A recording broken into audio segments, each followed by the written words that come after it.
Fasten your seatbelts for Enca Crosbie.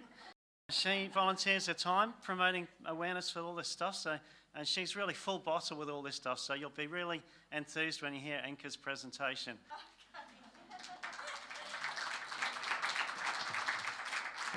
Oh, thank you, Andrew. Can everyone hear me? Yeah. Excellent, excellent. All right. What you need to know about smart cities, huh? Well, I won't repeat what Mike said. But what I want to do is, with my presentation, is take you through a storyline, and I'm actually going to be using the overlords' documentation.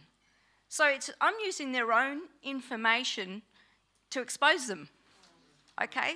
So we got links, and this presentation is going to be available afterwards as well. Okay, so we got the puzzle pieces. I'm going to show you the puzzle pieces, highlight them. Not all of them, of course, otherwise we'll be here to midnight. And then you're going to see it come together. You're going to see the big picture come together. So it's the good, the bad, and the ugly.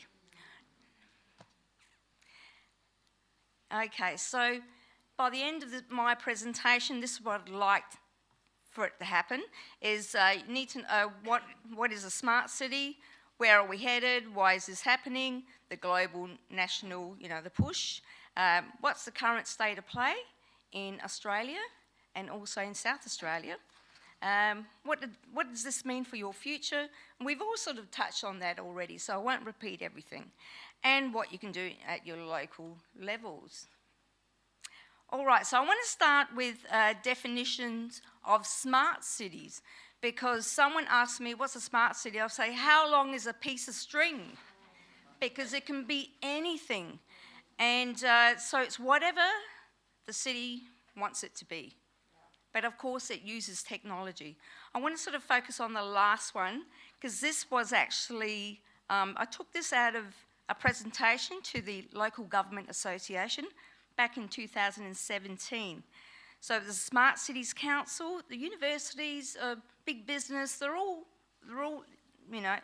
in on this, because it's big business and it's all about the money, right? It's all about the money. So a city that uses information and communication technology, ICT, remember that acronym because it's quite important, and to enhance its livability, workability and sustainability. Remember those words too. This is my definition, and you'll know by the end of the presentation. Smart cities will connect smart technologies and devices that will build the foundation to pave the way for 24/7 surveillance to track and monitor everything you do, all the aspects of your life, in order to achieve the UN Sustainable Development Goals. All right? Next slide, thanks, Stuart. Okay. So this is just a diagram that gives you a bit of a concept of what a smart city is and its applications. Of course, the cities are not going to install all this stuff, but they'll pick and choose, and it'll creep in very slowly. And that's what we've seen in Salisbury in particular, and in Tea Tree Gully Council, we're starting to see a little bit of it, but I'll talk about that a little bit later on. So essentially, it's surveillance tech. What can I say? It's about big data, collecting information from sensors, 24/7, whatever you do. Movement, what you purchase, everything. So we'll look at some technologies in a minute. So it's sold to us as convenience, safety and security, remember that. And it'll be rolled out. Now, I think, did I mention it's a global rollout? Always remember that, it's a global rollout. So it's not if it's going to happen, it's when it will happen. It will happen. It's going to happen if we don't stop it. Now, smart cities, you might have heard 15-minute cities, 20-minute neighbourhoods, that sort of thing.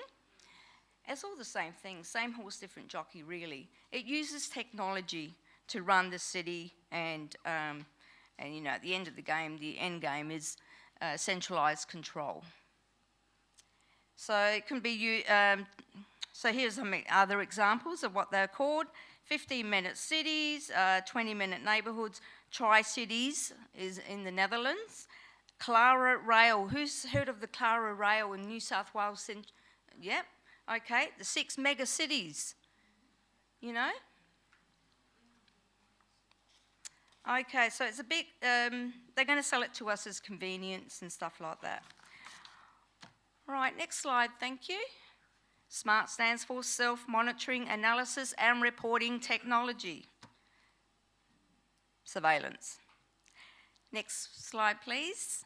Smart technologies includes, I've just sort of listed a few things so give you an idea of what it is. So it's hundreds, maybe billions of wireless sensors. It's a network, Internet of Things, CCT cameras with surveillance, facial recognition, voice, and it also listens to you as well. Yeah, we've got artificial intelligence, that's huge, that's very huge. Data analytics, this isn't the background stuff, this is what councils actually need as, you know, in the background, because, you know, it's a user interface, and then there's also the background and how they're going to manage this. The amount of data that will be collected is just going to be data. Data's data, it doesn't mean anything, it's not information. That's why they need these reporting technologies. It's the AI that will do all the work. Smart LED, I think we covered that. Wi-Fi, public Wi-Fi, they're going to track your phone. Your phones is smart technology as well. So you will be, we're probably tracked and traced now anyway, but you know. Your smart homes. Who's got smart technology or smart appliances at home? Smart TV, smart fridge, that sort of thing. Solar panels, yep, that's the next one is the smart meters. You know, you get the incentive to put the solar panels in, you know, be green. But that's all going to be part of the smart grid. Okay. Smart access, you know, the facial recognition stuff.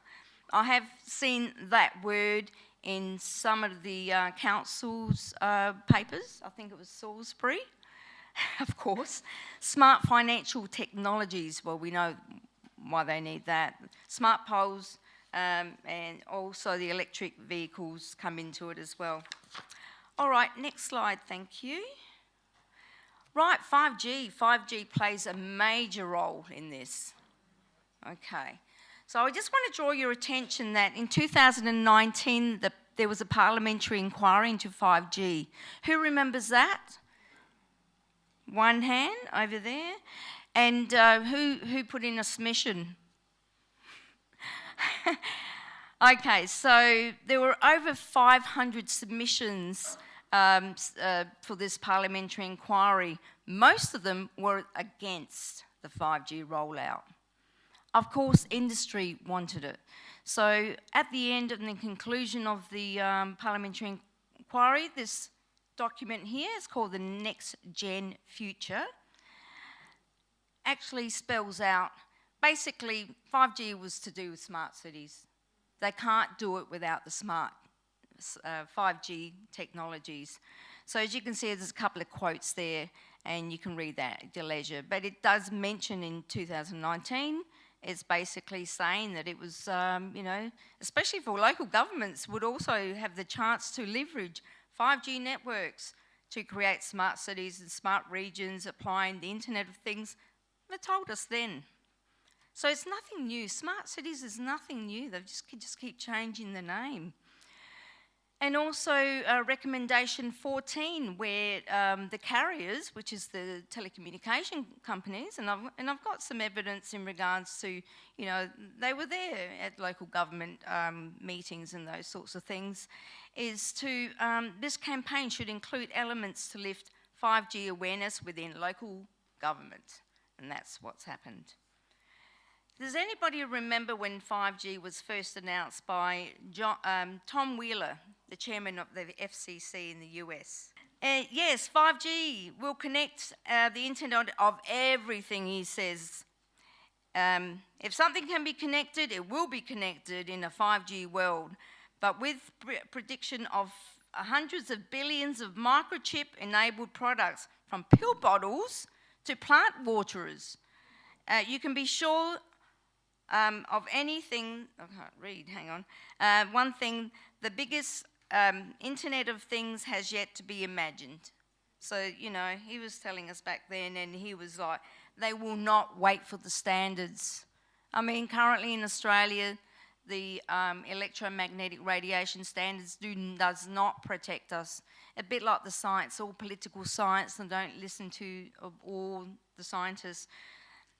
That's a total separate conversation that we can have a whole forum for that. I did bring some flyers in if you want to take some home in regards to small cells and those sorts of things. Okay, so I also wanted to just, while I'm here, pause. I'm not going to read this out. The Australian Communications and Media Authority, that's a government agency, ACMA. They're the regulators for telecommunications standards and also licenses. This paper's just come out, March 2023. I only read it like 2 weeks ago, I think it was.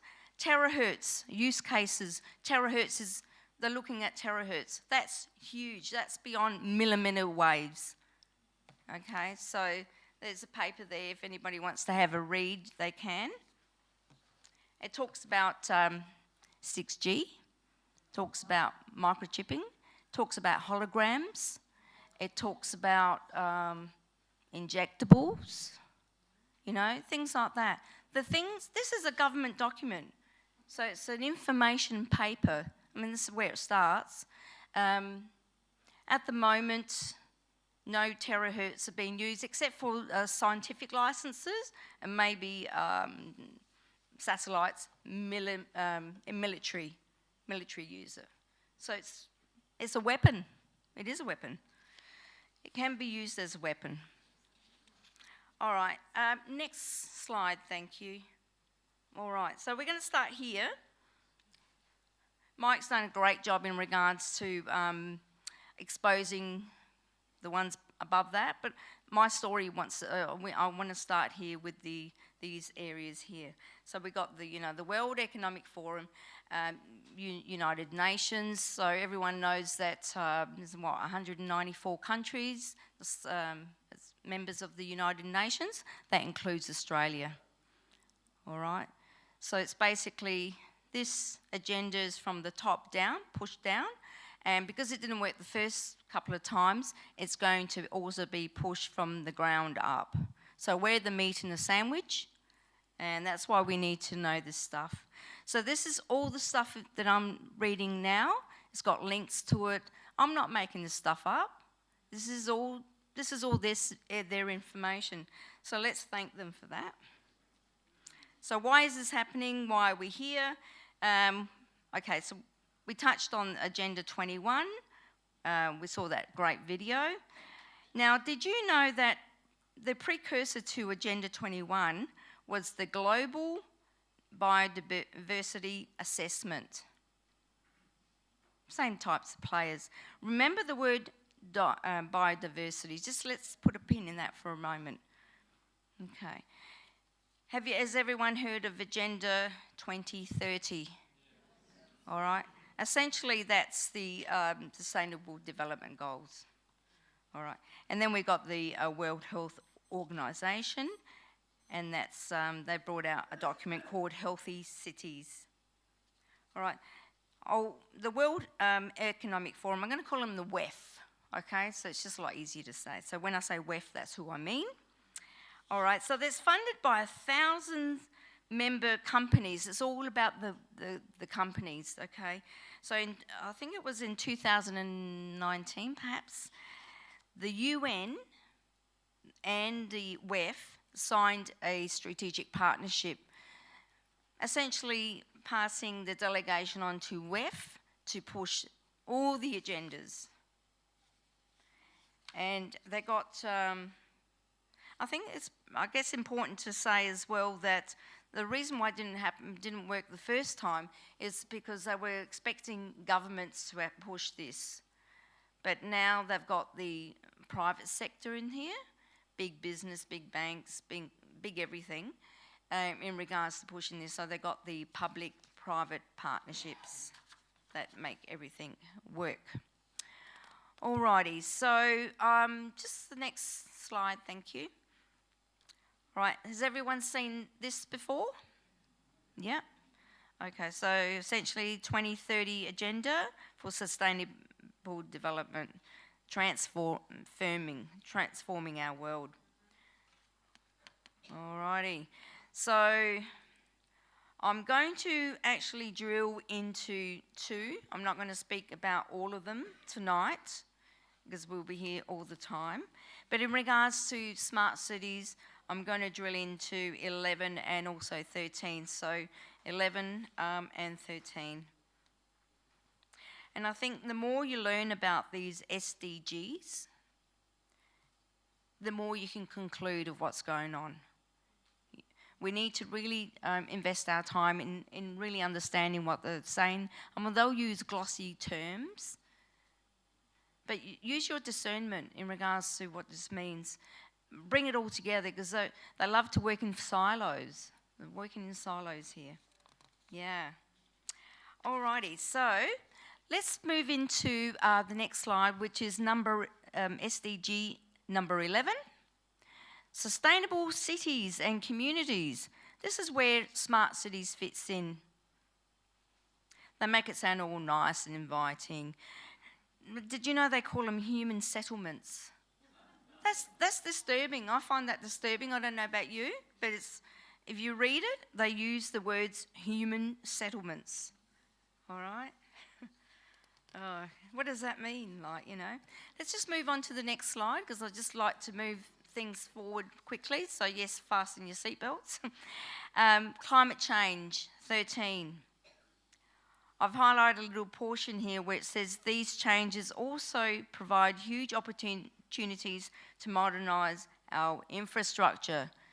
What does that mean, infrastructure? That means it's smart infrastructure. Remember that?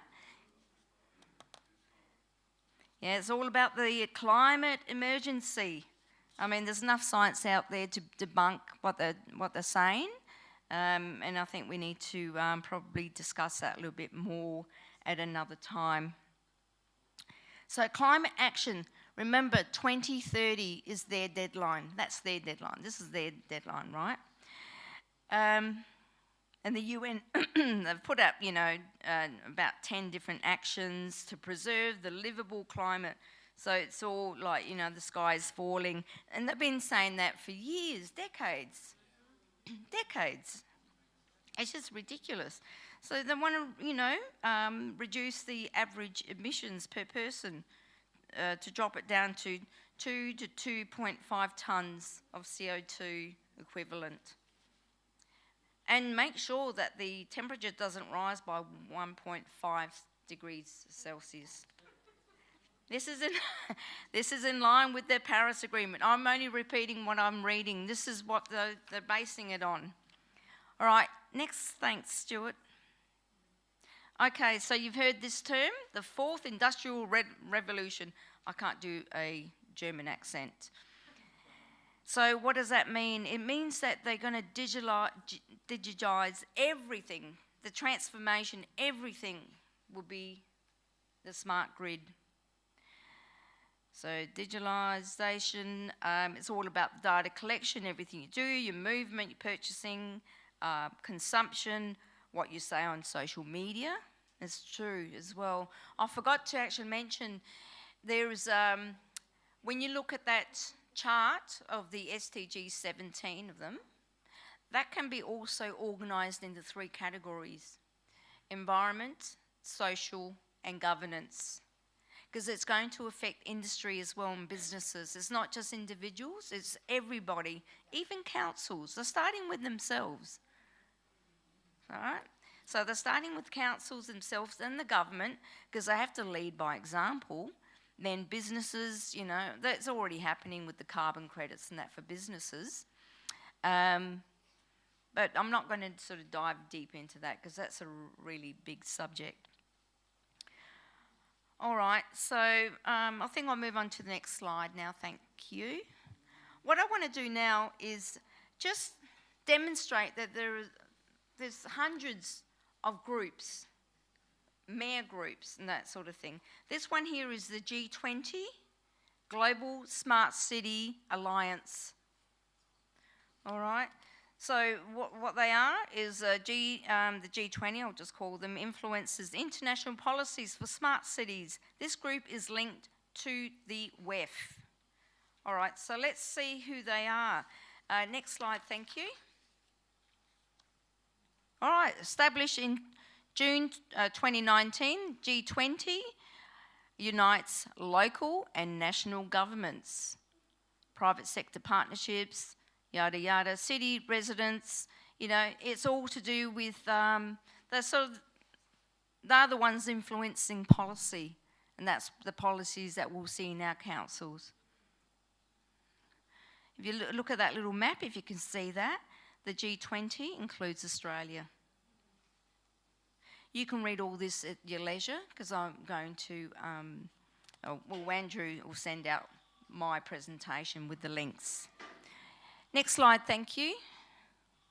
All right, these are the 5 areas. And I actually caught this in the right time of the video where it says, if these 5 areas are not met, any Smart Cities program is likely to fail.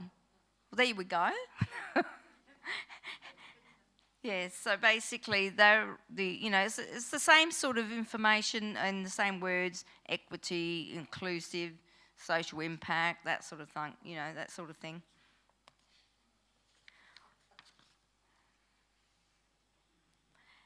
Another one that I want to draw to your attention is ECLI, which is a global local government for sustainable, a global organisation of local councils. Here are all the Australian ones so far. Can you see a few of them are South Australian? All right. So this was established in 1999. Remember,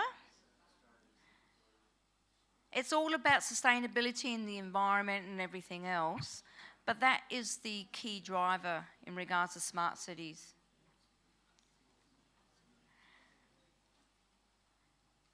I think there's more than 2,500 local and regional governments across 125 countries involved in this. So I've just pulled out the Australian ones for us to have a bit of a look at. Here's another one, C40 Cities, a global network of mayors taking urgent action to confront the climate crisis and create a future where everyone can thrive. There's a map of how many, 96 cities. Now, just because our city is not on there does not matter, because I'll explain that in a minute. It's going to happen. It includes Melbourne and Sydney, the Lord Mayors there. They're right into the smart city thing. Remember I was telling you about Clara Rail and what's happening in Victoria? That's been in the news. As I said, smart cities is nothing new. Oh, here's our former Prime Minister, Malcolm Turnbull, talking about the smart city stuff in 2016. So you can watch that video. Smart city concepts is not new. Decades, decades. Smart cities technologies will also make it easier to usher in the Australian digital ID and all Australians and new digital currencies that we've already spoken about. Actually, I'll move on to the next slide, thank you. So there you go, digital ID, it's already out there. When I say it's already out there, this is the government website. Well, I know MyGov, who's got a MyGov account? Got a digital ID on that? Yeah, say no, cancel it, because it's going to be upgraded. Now, I don't know whether you can see that little chart on the side there on the right-hand side, but that's their framework. I can hardly read my own little diagram here. But yeah, it's up there, and they talk about it. So you can go on their website and have a look at the trusted digital ID framework. Oh, here we are on the right-hand side here. This framework's going to be adopted by, federal government. It's already happening. MyGov, state and territories, local government, banking and utilities, and then businesses. So it's going to be used by lots of them. Down on the left bottom side, where it says there, the legislation for digital ID, the legislation is not out yet. I mean, on their website, all they say is information about the 2023 digital ID draft legislation will be published here. So they're alluding to the fact that the legislation will be out this year. It didn't pass in the last 2021 and previous times. Alrighty, okay. Oh, these are just some more visuals in regards to digital ID. So as we can see, financial recognition is on the rise, but the law is lagging. So that's the other thing that's holding this up as well, is that there's no legislation there to protect us. Biorecognition, this is where I wanted to point out a few things. Where it says key messages, I don't know whether you can read that. It says biometric technology. Can you? Biometric technology can identify people by their face, eyes, DNA, and other physical. Yeah, so it's not just facial, it's DNA and everything like that. This is a government website. I got this from the Human Rights and Technology Agency. So it's a federal government website. And they've brought out 2 documents here in regards to human rights and technology. And you can sort of download the full document or the summary.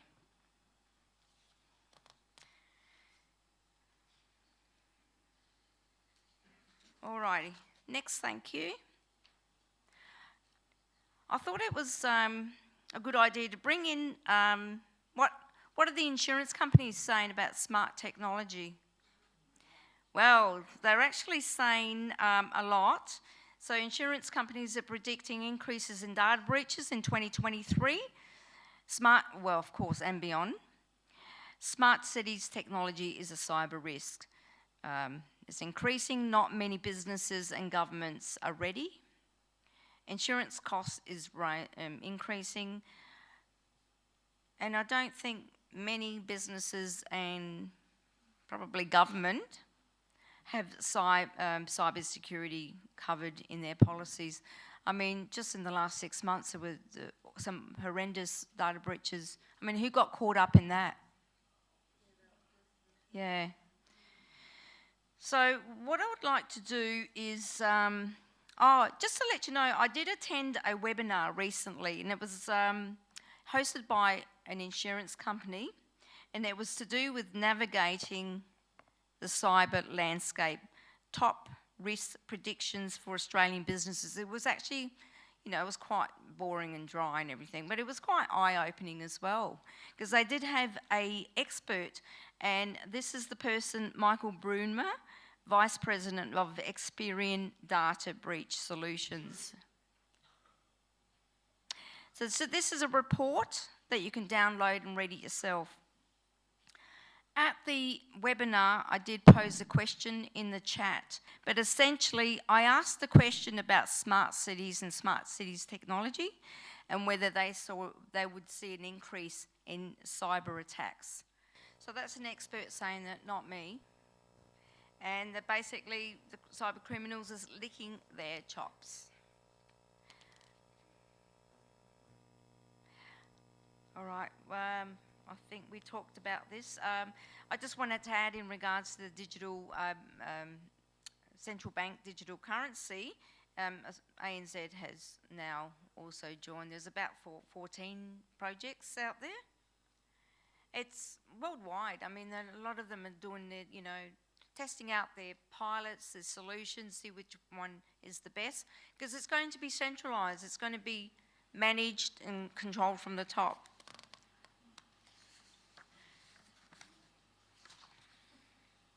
Thank you. All right, let's move down a little bit closer to home. So this is South Australian Strategic Directions, 2022 to 2025. So as you can see, some extracts from that. We have a future focus on, and there's the wording again, progressive agenda that we should all be excited about. I don't know about that. We're ahead of the game. South Australia is, yeah, ahead of the game in regards to that sort of stuff. Yeah, so in inclusion, diversity and sustainability, these are the words that you need to look at when you look into your council's strategic plans. Achieving net zero emissions by 2050. Okay. Another, did you want to say something? No? South Australian to leverage the federal trusted digital ID framework. So here's another strategy for South Australia, and it includes exactly, it's like the same model as the federal government, but you can read this stuff when you go to their website. All right, let's get to climate change and South Australia. South Australian government is the only state in Australia that has declared a climate emergency. Did we all know that?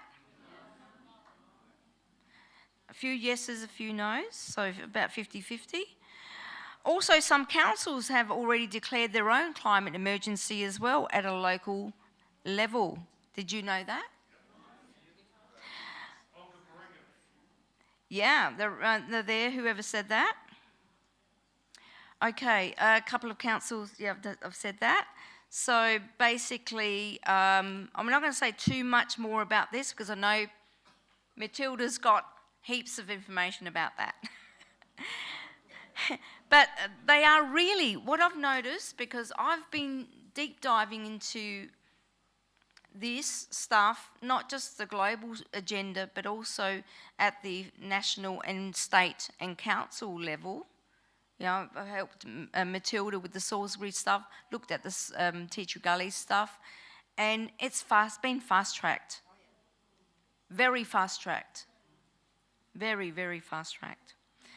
Okay, so next one. Okay, this is a climate emergency. They must have changed the definition of emergency. I'm telling you. Can you imagine if we ring up 000 emergency? Hello? And they'll say, what's your emergency? I'll say, it's climate emergency.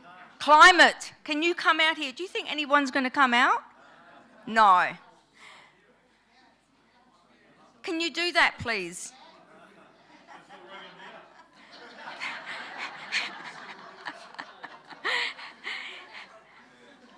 We need to look at this. This is just ridiculous. We're being gaslighted here, really. I mean, this is just absolute joke. So, and the idea that it's human-induced as well. I mean, it's just absolutely ridiculous. Okay, so we talked about that, and I'm not going to repeat what Mike said. Let's go to the next slide, please, because what I've done, I've gone into their website and extracted all the South Australian councils that have declared. They've either declared, acknowledged, or recognised a climate emergency. Can you see your council on there? If you look down the bottom there, second to last, it says South Australian State Parliament. Those numbers is the population, 1.7 million. So on behalf of the state government, we have all declared a climate emergency. Were you asked? Were you asked? I didn't have a say, you know. We need to withdraw our consent there. It's like... All right, so let's move on. Yeah. Because I still got... we're nearly close to the end here. All right, just briefly talking about the Local Government Association. So this was in 2019. They put together a Going Smart framework.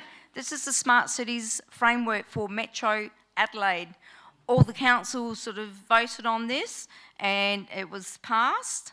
So all 68 councils are members of the LGA.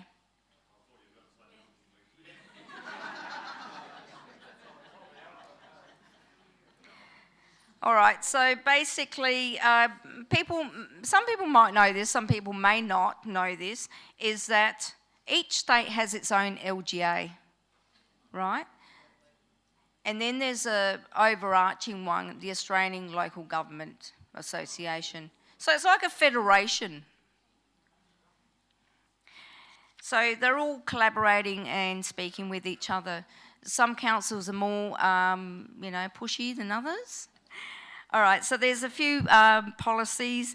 I'm not going to read them all out because there's just too many of them, but there's one interesting one called data, and that supports the technologies of smart cities.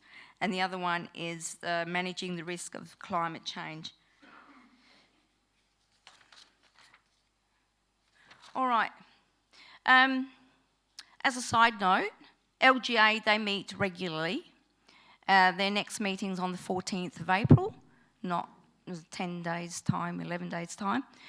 And on the agenda, you can download the agenda and have a look.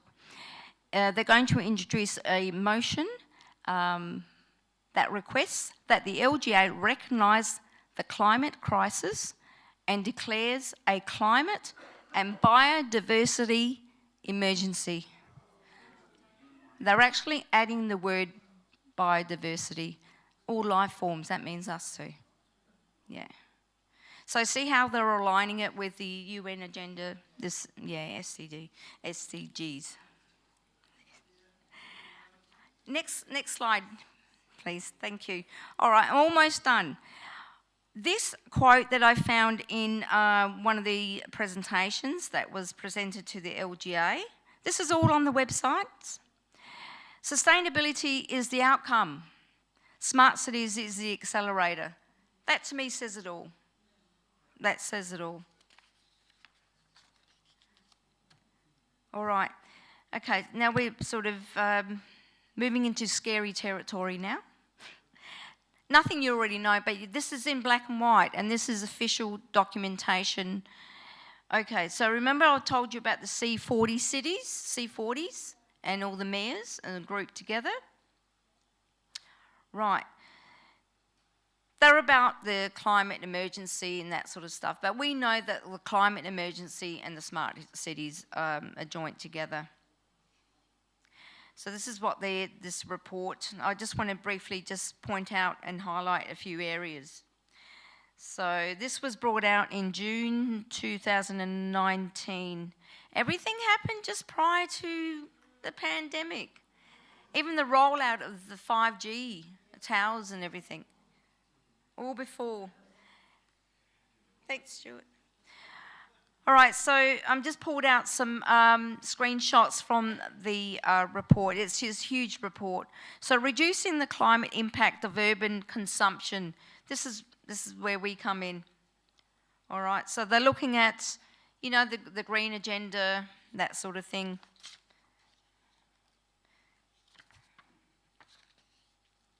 The impact of consumption interventions, mitigation, right?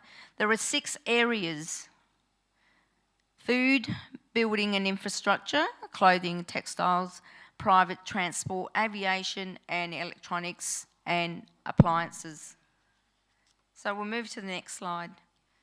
There they are there. You can have a look at I'm not going to go through the whole slides, but basically the wide range of actions required to achieve a 1.5 degrees Celsius scenario leaves little room for delay. Push, push, push over the coming decades. So it's about reducing your carbon footprint.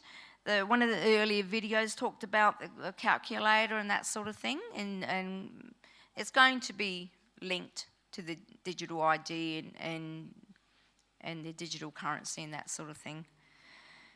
Has anyone actually done, they got some calculators online, has anyone actually had a go and have a look to see what your climate footprint is? I did the other day. Oh, look, you know, getting down to 2 tonnes is ridiculous. Absolutely. I mean, if they even ask the question, do you have dogs? Do you have animals? That sort of thing. Have a go, and it just shows you how ridiculous it is. You know, we might as well just, you know, turn off the lights, sit in a cupboard and eat bugs. Really, that's about it.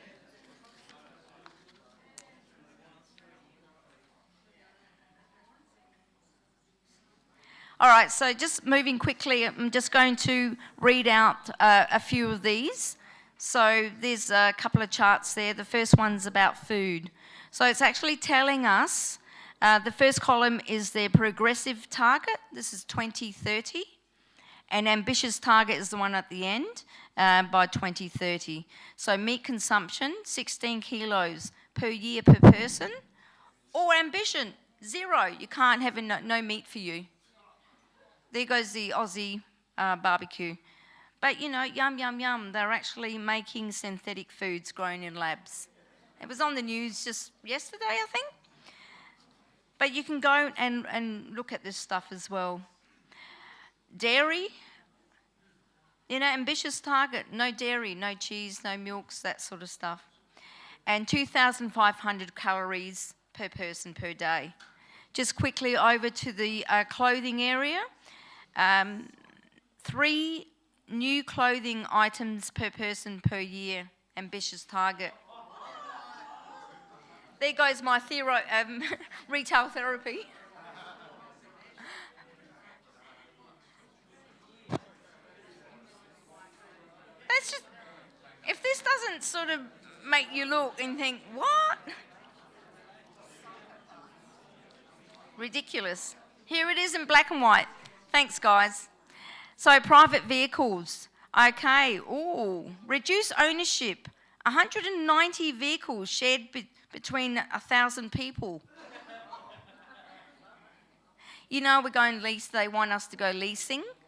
But by 2030, really? And ambitious target, 0. 0 private. That's just ridiculous. Let's move into the middle column here, aviation travel.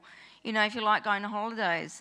1 overall trip, 1,500 kilometres every 3 years.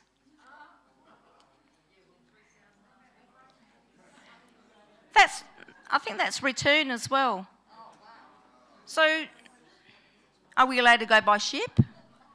I mean, if you've got enough, you know, carbon credits, I guess you can. Okay, so there's the private vehicles, aviation. And the last one is, just on the side there, is electronics. You're allowed to change your electronics every 7 years. But they're talking about hardware as a service. I mean, businesses are doing it for a long time now. You know, infrastructure as a service. So everything will be leased. Right. Everyone knows that quote by now. So that's the mantra. And there's a video. So if you click on that video, this is actually from the WEF. They actually removed it from their website. But luckily, people have downloaded it and, you know, doing the rounds on Rumble and those sorts of things. But it's their video. It's absolutely their video. So as you can see, you can start seeing the bigger picture here. So the globalists are crafting the policies that will radically change every aspect of human existence. So how much are you willing to sacrifice? You don't need to know all this stuff all at once. You know, there's a lot of us that have, you know, started researching this a few years ago, so we can actually assist. You know, other areas. We need to start, you know, movements all around South Australia. Approaching my last slide. What you can do at the local level, and Mike has nicely covered it. But get yourself informed, spread the word, get involved in your local community. Look at it. Interesting. Look at your council's plans. Start there. Have a look. Not all of them are going to say, smart cities programs. I know Norwood has. They've got a smart cities program. A few others actually are quite proud of announcing that sort of thing. But all of them have got the Sustainable Development Goals threaded into their words and their policies and everything. Everything they do is mapped and aligned with all that sort of stuff. And when we see those words, we know it includes smart cities technologies, because that technology is actually required to manage the climate crisis, apparently. Work with your councils, that sort of thing. Also register to have your say. I mean, it might not be anything, but at least, if we all do it, even if we say we do not consent, or withdraw, implied consent. So withdraw implied consent, that's what we need to do. And also just contact NEAM, North East Alliance Movement. That's what our Teachery Gully group is called, and that's our email address. So you can contact me or Mike and the others for guidance. We're not going to do the work for you though. It's a lot of work. I've put in so many hours. Okay, so next one. For more information, you can also grab a copy of these Smart City info packs that I've put together. So the first one is what I've been talking about, but heaps more. And the other one is a guide in regards to how to approach your council and community to talk about this sort of stuff. So that's available, and I think Andrew's going to be sending that out as well.